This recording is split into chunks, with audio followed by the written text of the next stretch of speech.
Sa simple pagtulong mo, mayroong buhay na naisasalba, mayroong pamilyang umaangat. The Senate is now constituted. At ito ang mismong Chinese Coast Guard. Napakinggan ni PBBM. 6 na milyong balotang gagamitin sa A to Z. Kumpleto tayo.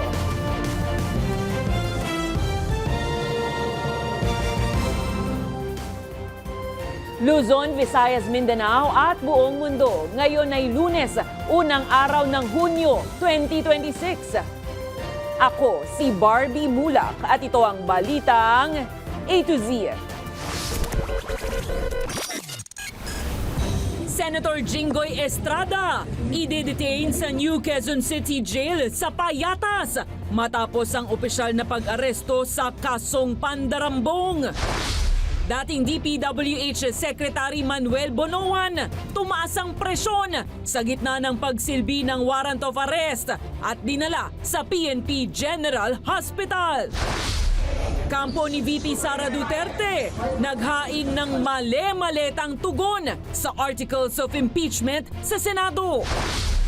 Brigada Eskwela 2026, umarangkada na sa buong bansa bilang paghahanda sa school opening sa June 8.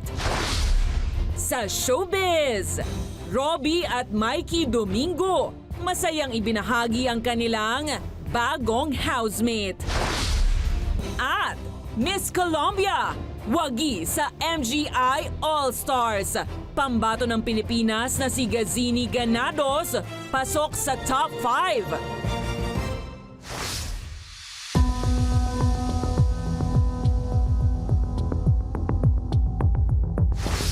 Magandang gabi, pambungad sa ating newscast. Ipinaresto ngayong Lunes ng Sandigan Bayan 5th Division si Senator Jinggoy Estrada para sa non-bailable na kasong plunder kaugnay ng pagtanggap niya umano ng kickback ng mahigit 500 milyong piso mula sa maanumalyang flood control projects sa NCR at Occidental Mindoro. Pero giit pa rin ng senador, malinis ang kanyang pangalan. Sa New Quezon City Jail sa Payatas, ipinag-utos ng korte na ipiit ang senador. Andun para sa Balitang A to Z Live, si Stanley Gahete. Stanley. Barbie, tila naging habulan nga ang eksena sa Camp Crame sa Quezon City nang dumating si Senator Jinggoy Estrada hapon ng Lunes. Ito'y matapos nga magbaba ng warrant of arrest ang Sandigan Bayan 5th Division laban sa senador at maging kina dating DPWH Secretary Manuel Bonoan at iba pang opisyal ng DPWH NCR para sa kasong plunder at graft. Mula sa Senado ay dumiretso si Senator Jinggoy sa Criminal Investigation and Detection Group para sa booking process. Alas 4:18 ng hapon nang dumating si Senator Jinggoy sa CIDG. Hinatid pa siya ni Senate President Alan Peter Cayetano bilang suporta umano sa senador. Pero hindi na nagpaunlak ng panayam si Senator Jinggoy sa kahit sinuman. Nagkagitgitan pa nga ang mga media maging ang mga pulis sa pagpasok ng senador. Dito, kinuhanan ng fingerprint, mugshot at medical clearance ang naarestong si Senator Jinggoy. Sa press con, sinabi ni Interior Secretary John Vic Remulla na mula Senado, binasahan ng Miranda rights si Senator Jinggoy at mapayapa itong sumama sa mga otoridad. Nilinaw naman ng kalihim na hindi siya nagkaroon ng pagtatalo kay Senator Alan Peter Cayetano hinggil sa kumakalat na issue kung aarestuhin siya o hindi sa poder ng mataas na kapulungan. No. The question was whether yung separation of the executive and the judiciary and the legislative. Sabi niya, even at the time of Salonga, he protected Enrile. Ang sabi ko sa kanya, in a not very calm voice kasi umakit na, "Sir, I'm sorry, you lost that privilege when Bato escaped." We arrested him. I went there personally together with the CIDG. Sinabi din ni Remulla na tanging ang Sandigan Bayan ang magdedesisyon hinggil sa kanyang magiging kondisyon sa kabila ng apelan nito na knee replacement. Remember, there is no such law as you cannot arrest anyone inside the Senate. It's a privilege granted to to the legislative. So for the first time, Because of courtesy? because of courtesy, it is a courtesy. But there is no such law which prevents us from arresting anyone in the Senate. Samantala, agad namang dinala sa PNP Hospital ang isa pang inisyuhan ng warrant of arrest na si dating DPWH Secretary Manuel Bonoan, bunsod umano ng hypertension. Wala namang itinakdang panahon kung hanggang kailan sa ospital si Bonoan. So pag bumaba yung mag-stabilize ang blood pressure niya, dadali na siya, magre-return of warrant. So, haharap po na siya sa judge, sa sandigan, then they will say guilty or not guilty, and then after that, the process begins. Kaninang hapon rin, voluntaryong sumuko sa Sandigan Bayan ang iba pang sangkot na opisyal. Mag-aalas 6 naman ng gabi nang dumating si Senator Jinggoy sa korte ng 5th Division sa Sandigan Bayan. Dito rin, kinuhanan ng pangunahing impormasyon patungkol sa pagkakakilanlan ng senador na kailangan ng korte. Pagkatapos ito ay agad na ipinroseso sa commitment order kung saan idedetine na ang senador sa New Quezon City Jail sa Payatas. Narito rin sa naturang kulungan si dating Senador Bong Revilla. Ay naman kay Remulla, The custodial facility is barely livable. nauna nang naghain ng mga mosyon ang panig ni Estrada at umapela para ipagpaliban ang pag-issue ng warrant. Pero ibinasura ito ng korte. Itinuturing na non-bailable ang kasong plunder na may kaukulang parusa na habang buhay na pagkakakulong. At ito na nga ang ikatlong beses na naharap si Estrada sa kasong plunder. Mga kaitosi, dito nga sa New Quezon City Jail sa Payatas, dinala si Senador Jinggoy Estrada mula sa Sandigan Bayan. Pasado alas 8 na nga ng gabi nang dumating ang PNP Coaster at iba pang mga sasakyan, pero hindi na natin nakita kung alin sa mga sasakyan na ito kabilang o nakasakay si Senador Jinggoy Estrada. Samantala, hindi pa rin naman inilalabas ng mga otoridad ang mugshot ni Senator Jinggoy. At yan ang latest dito sa Quezon City. Balik sa iyo, Barbie. Maraming salamat, Stanley Gahete. Bago ang opisyal na pag-aresto kay Senator Jinggoy Estrada sa kasong plunder, emosyonal na inanunsyo ng senador ang kanyang pagsuko sabay giit na hindi siya magkukubli sa likod ng protective custody ng Senado. Sa gitna ng mga pangyayari, hindi sinipot ng majority bloc ang plenaryo ngayong hapon na, ayon kay Senate President Alan Peter Cayetano, ay bilang protesta. Dumako tayo sa Senado kung saan nagbabantay si Ace Cruz. Ace, ano ang sinabi ni Senator Estrada kanina? Tila emosyonal ang itsura kanina ni Senator Jinggoy Estrada matapos nga yan lumabas ng Senate compound. Makarang sabihin niyang susuko siya mismo sa PNP-CIDG sa gitna pa rin ng warrant of arrest na nilabas ng Sandigan Bayan kaugnay sa kasong pandarambong o plunder. Si Interior Secretary John Vic Remulla at mga tauhan naman ng CIDG ang sumundo sa senador habang personal siyang sinamahan ni Senate President Alan Peter Cayetano. Tila madamdamin si Senator Jinggoy Estrada na humarap sa media. Kasama sina Senate President Alan Cayetano at ilang majority bloc senators sa sina Rodante Marcoleta, Mark at Camille Villar at Amy Marcos sa tila maluhaluha sa pangyayari. Ilang saglit yan matapos na lumabas ang warrant of arrest ng Sandigan Bayan, Lunes ng hapon kaugnay ng kasong pandarambong laban sa kanya na isang non-bailable offense o walang piyansa. Kaugnay ito ng umano'y pagkakasangkot ni Estrada sa pagtanggap ng 573 million pesos na kickback mula sa flood control funds. Ayon kay Estrada, handa siyang ipagtanggol ang sarili sa hukuman. Hindi ko gagamitin ang Senado bilang panangga laban sa mga aligasyon sa akin. Sa kasiksagan ng kinakaharap na kaso, may ilan umanong nag-alok sa kanyang bumaliktad sa mayorya kapalit ng hindi pag-usad ng kaso. Hindi ako matitinag sa anumang panggigipit, pananakot, political maneuvering para talikuran ang aking paninindigan. I will not yield to threats. I will not be intimidated. I will not be pressured into surrendering my independence of judgment. Kinastigo niya ang ilang sakay na gobyerno na nanggigipit umano sa Senado para sa political interest. Pinabulaanan ito ng Malacanang at sinabing matagal na ang kaso laban kay Estrada. Paano po magkakaroon ng pamumulitika ang ehekutibo kung ito'y dumadaan sa tamang proseso at tamang pag-iimbestiga? Tandaan po natin, ang Ombudsman po, ang Office of the Ombudsman ay hindi po hawak ng Pangulo. Independent constitutional body ito. Matapos ang pagharap ni Estrada sa media, sinabi niyang susuko na siya sa Criminal Investigation and Detection Group. Ineskortan siya ni Interior Secretary John Vic Remulla at mga tauhan ng CIDG palabas ng Senado mag-alas 4 ng hapon. Personal siyang sinamahan ni Cayetano sa CIDG. Sa pagsuko ni Estrada, formal na siyang arestado sa kasong pandarambong. Sa gitna ng mga pangyayari, walang naganap na sesyon sa Senado alas 5 Lunes ng hapon matapos na walang dumalo mula sa mayorya. Tanging 11 senador mula sa minorya ang sumipot sa plenary hall at naghintay doon ng 2 oras. Kinastigo nila ang pangyayari. On our part, we just want to work. Gusto na namin magtrabaho, di ba? Bakit naman naka-hostage yung trabaho ng Senado? 14 years ako sa Senado, ano palang nangyari na hindi sumipot yung presiding officer. Barbie, mga K2C, sa isang post online, sinabi naman ni Cayetano na isa itong protesta laban sa pangingialam umano ng ehekutibo sa legislatura. Samantala, sinabi ng ilang minority black senators araw ng Martes ay sila'y magbabalik sa Senado para magtrabaho. Barbie.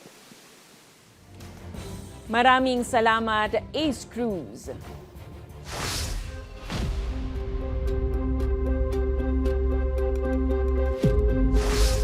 Ilang oras bago ang itinakdang deadline ngayong June 1 ng gabi, inihain na ng legal team ni Vice President Sara Duterte sa Senado ang tugon sa kinakaharap ng Articles of Impeachment. No-show si VP Sara nang ihatid ng kanyang defense team ang male-maletang mga dokumento bilang opisyal na tugon sa Senate Impeachment Court pasado alas 4 Lunes ng hapon. Pero sa 50 pahinang tugon, ipinabasura ng kanyang kampo ang Articles of Impeachment. Ipinupunto nito ang anila ay mga issue sa konstitusyonalidad at procedures. Sa July 6, nakatakdang gumulong ang paglilitis sa Senado na magsisilbing impeachment trial court. Pero muling iginiit ng kanyang defense attorney ng bise na si Michael Poa na wala umanong nakamit na impeachable offense ang ikalawang Pangulo.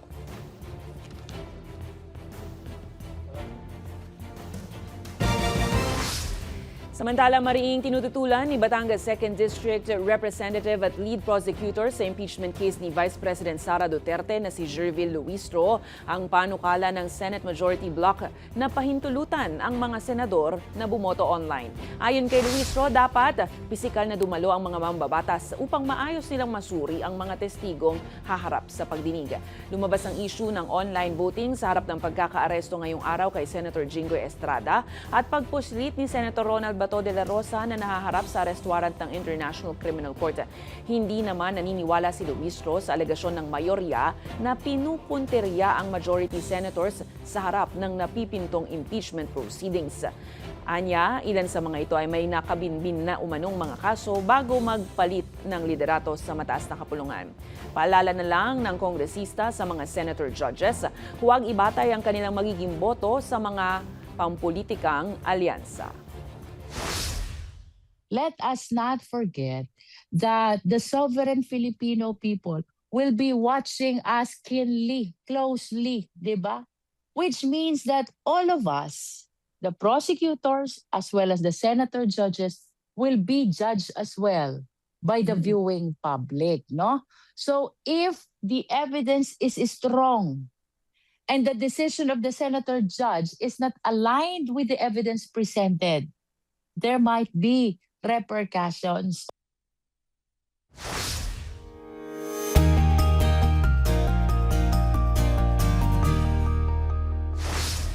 Full swing na ang Brigada Eskwela sa buong bansa bilang paghahanda sa pagbubukas ng klase sa susunod na Lunes, June 8. Kabilang sa mga nakiisa sa paglilinis sa mga paaralan ay mga magulang na tumatanggap ng ayuda sa ilalim ng Pantawid Pamilyang Pilipino Program. Ang balitang A to Z ni Kim Salinas. Hindi lang mga magulang ang nakiisa sa pag-arangkada ng Brigada Eskwela dito sa Bagong Silangan High School sa Quezon City kundi pati mga benepisyaryo ng Pantawid Pamilyang Pilipino Program o 4Ps. Ang enrollees ng Bagong Silangan High School by average ay 5,300. So, pansamantala kasi ginagawa yung isang building namin doon sa main. So, nakiusap kami sa city na kung pwedeng magamit namin ito. Sa Brigada Eskwela Program, tulong-tulong ang mga volunteer sa paglilinis sa mga paaralan at pagkukumpuni sa mga classroom bago magpasukan. Masaya po, kung masaya po. Binibigyan ko po talaga ng oras ang pagkakataong ito kasi hindi naman po ito araw-araw. Bihira lang po, isang taon lang po ito mangyari sa isang beses sa isang taon. Giit ng 4Ps beneficiaries, hindi lamang sila tanggap ng ayuda, kundi handa rin silang tumulong. Doble kayod po bilang nanay at tatay ng aking mga anak. Ang 4Ps po ay nakakatulong, opo, pero kailangan pa rin po ng sipag at tiyaga bukod sa 4Ps. Personal na bumisita si Social Welfare and Development Secretary Rex Gatchalian para makita ang bayanihan sa eskwelahan. Bahagi ito ng mas malawak na programa sa tulong ng mahigit 3 milyong pamilyang benepisyaryo ng 4Ps sa buong bansa. Kahit na may natatanggap silang tulong pinansyal sa pamahalaan, bahagi rin sila ng solusyon sa mga pang-araw-araw na problema ng komunidad at ng mga paaralan. This is their way of giving back kung ano yung natatanggap nilang tulong mula sa gobyerno. Nagpasalamat naman ang pamunuan ng paaralan sa sipag at dedikasyon ng mga 4Ps parent volunteers upang matiyak ang kaayusan ng mga paaralan sa pagbubukas ng klase. Para sa Balitang A to Z, Kim Salinas.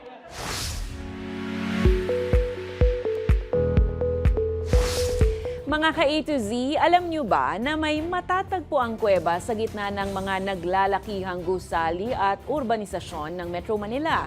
Kamakailan lang ay pinuntahan ng DENR National Capital Region at ng PIA-NCR ang Apugan Cave na matatagpuan sa loob ng La Mesa Watershed Reservation sa Quezon City. Dito ibinahagi ng DENR-NCR ang kahalagahan ng cave ecosystems sa kalikasan, maging sa ecological balance, biodiversity at environmental sustainability sa urban setting gaya dito sa Metro Manila. Itinuturing din ang naturang kuweba na mahalagang bahagi ng natural heritage ng rehiyon.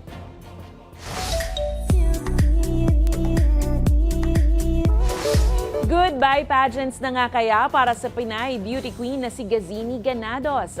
Sa kabila kasi ng malakas na performance, bigong masungkit ng 30-year-old na si Gazini ang korona ng kauna-unahang Miss Grand International All-Stars 2026 sa finals ng pageant sa Bangkok, Thailand nitong weekend. Umabot pa sa mga huling yugto ng pageant si Gazini, ngunit nagtapos rin ang kanyang journey sa top 5 ng kompetisyon.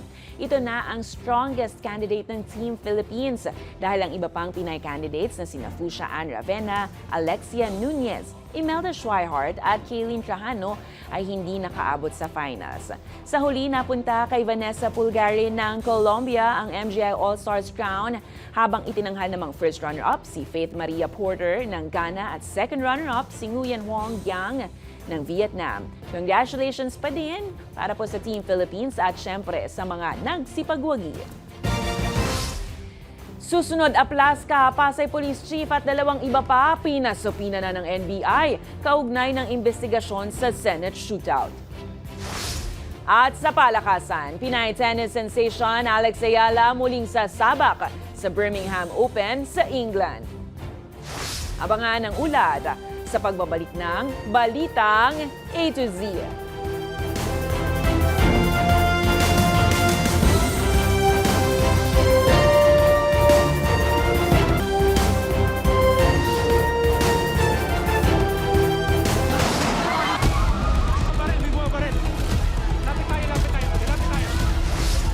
Inisyuhan na ng National Bureau of Investigation ng subpoena ang ilang individual kabilang ang suspendidong si Senate Sergeant at Arms Mau Aplaska at malalapit kay Senator Robin Padilla kaugnay ng investigasyon sa May 13 Senate shootout at pagpuslit ni Senator Ronald Bato de la Rosa sa Senado noong May 14. Dinipensahan naman ni NBI Director Melvin Matibag ang naging pahayag sa planong pag-i-issue ng patawag sa asawa ng nagtatagong Senator de la Rosa.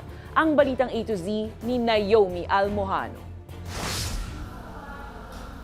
Apat na individual ang inisyuhan ng sabpina ng National Bureau of Investigation kaugnay ng May 13 shooting incident sa Senado at paghahanap ngayon sa puganteng si Senator Ronald Bato de la Rosa. Ipinatatawag ng ahensyang suspendidong Senate Sergeant at Arms Mau Aplasca, Pasay City Chief of Police Joselito De Sesto, Deputy Chief of Staff ni Senator Robin Padilla na si Jean Robles at tiyuhin ni Padilla na si Virgilio Carino na kasama umano sa backup vehicle nang pumuslit si Bato palabas ng Senado. Hindi kasi sinisabina dahil automatic akusado ka.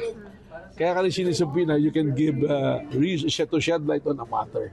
Una na ring sinabi ni NBI Chief Melvin Matibag na posible ring magbaba ng sabpina sa asawa ni Senator Bato na si Nancy De La Rosa.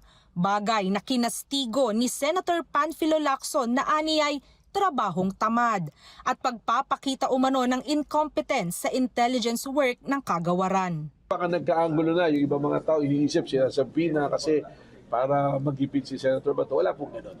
You and I know, kung kahit naman alam niya yan, I'm sure hindi naman niya sasabihin sa amin eh. Depensa ni Matibag, nais lang nilang liwanagin ang naging palitan umano ng text message ni na Senate President Alan Peter Cayetano at Mrs. De La Rosa ukol sa pagpuslit ng senador matapos ang barilan sa Senado. Ang sinasabi rin ni Senator Alan Peter Cayetano, she received a message from Mrs. De La Rosa na yung nangyari na shootout gives opportunity na makatakas si Senator Bato at nagpasalamat siya kay Senator Alan Peter Cayetano sa pangyayari na yon.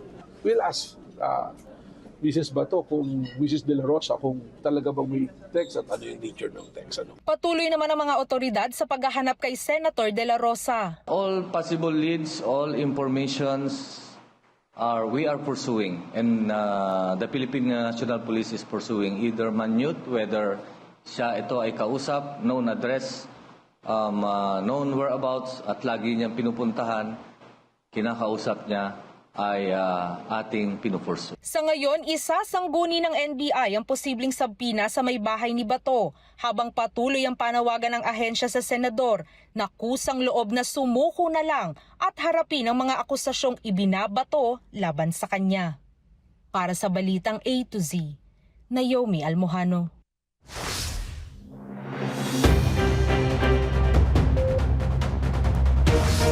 Good news mga ka-A to Z, medyo malaki-laki ang buwena manong bawas presyo sa produktong petrolyo ngayong bagong buwan ng Hunyo. Epektibo ngayong Martes, June 2 ang nasa 9 na pisong tapyas sa kada litro ng diesel. Mahigit 4 na piso naman ang bawas sa kada litro ng gasolina habang halos 11 pesos ang matitipid sa kada litro ng kerosene. Bunso dito ng mga positibong development kamakailan ukol sa pagbubukas ng Strait of Hormuz. Samantala ayon sa DOE, magkakaroon naman ng dagdag presyo sa liquefied petroleum gas o LPG na aabot sa 3 pesos and 41 centavos kada kilo. Gayunpaman wala pang anunsyo ang mismong mga kumpanya ng cooking gas ukol rito.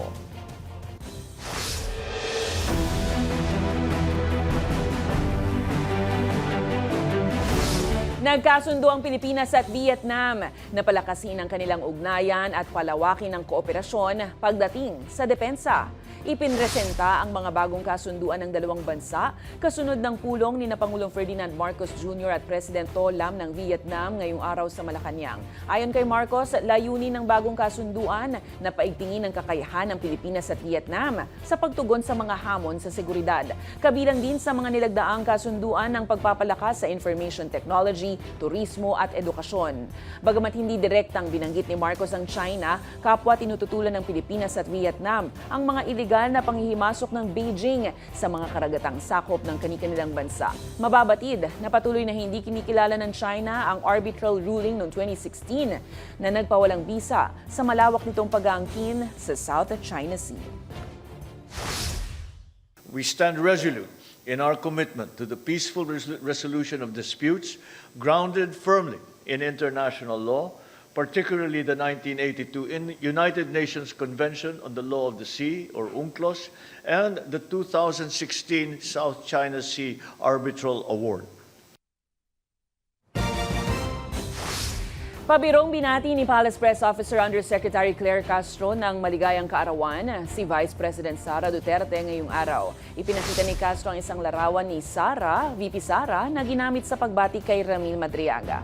Ayon sa opisyal, hindi niya umano gagayahin ang ugali ng Vice Presidente na hindi binati si Pangulong Ferdinand Bongbong Marcos Jr. ng maligayang Pasko noong nakaraang taon.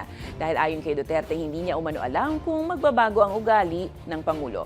Magugunitang ipinagdiriwang ni VP Sara ang kanyang ika-48 kaarawan kahapon.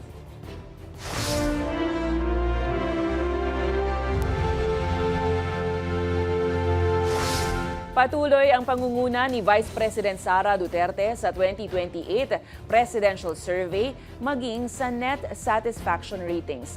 Batay sa pinakabagong survey ng Pulse Asia Research na kinomisyon ng Stratbase Group, 51% ng mga Pilipino ang nagsabing iboboto nila ang Vice Presidente bilang Pangulo sa 2028. Nasa 43% naman o pangalawa sa survey si dating Vice President at ngayon ay Naga City Mayor Leni Robredo. Samantala, 54% naman sa mga Pilipino ang nagsasabing satisfied o kontento sila sa performance ng pangalawang Pangulo. Isinagawa naman ang survey bago nagsimula ang impeachment proceedings sa Kamara.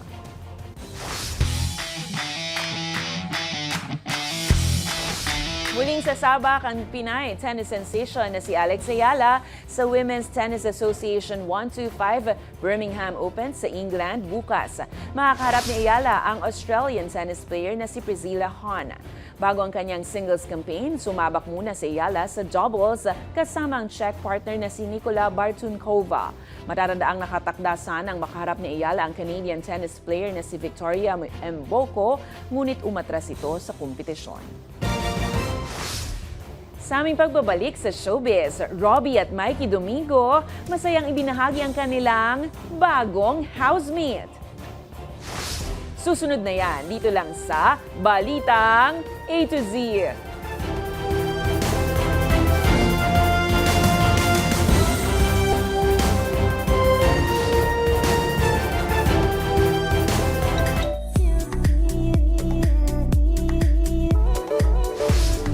Sakto para sa nalalapit na Father's Day ngayong June ay isang ganap ng ama ang TV host na si Robbie Domingo. Masayang ibinahagi ni na Robbie at ng asawang si Mikey Pineda Domingo ang pagdating ng pinakabagong miyembro ng kanilang pamilya na tinawag nila ang bagong housemate ng kanilang buhay.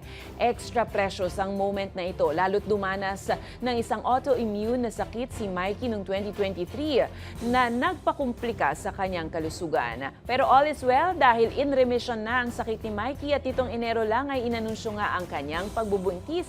At ngayon, congratulations Daddy Robbie at Mommy Mikey.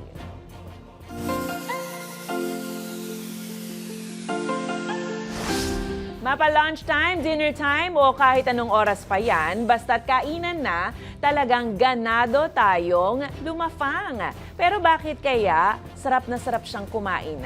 Curious, ano kaya ang ulam nila? Sa dami mo daw. Litson tayo. Sa litson daw, pansit mo no? Wala na. Asay. Ayun ba? Litson ka rin yung sundan. Yan ang lechon na hindi mauubos. Kung kayo po ay may kwentong kakaiba, mga kwento ng pag-ibig o storya ng inspirasyon at pag-asa, maaari itong ibahagi. Sumali sa ating Facebook group na Balitang A to Z. Panoorin ang replay ng ating programa at sundan ang ating social media pages. Hanapin ang Balitang A to Z. Ang ating pabaong quote of the night ngayong Lunes ay mula sa sikat na American inventor at scientist na si Benjamin Franklin. Ayon sa kanya, ang sino mang magsusuko ng kalayaan, kapalit ang kanyang seguridad, ay hindi kailanman magkakamit o magiging karapat-dapat na magtamasa nito. At yan ang mga balita at impormasyon, mga kwentong may dalang inspirasyon na tinutukan ng Balitang A to Z. Ako si Barbie Mulak, maging maalam, makialam. Magandang gabi sa'yo, Pilipinas!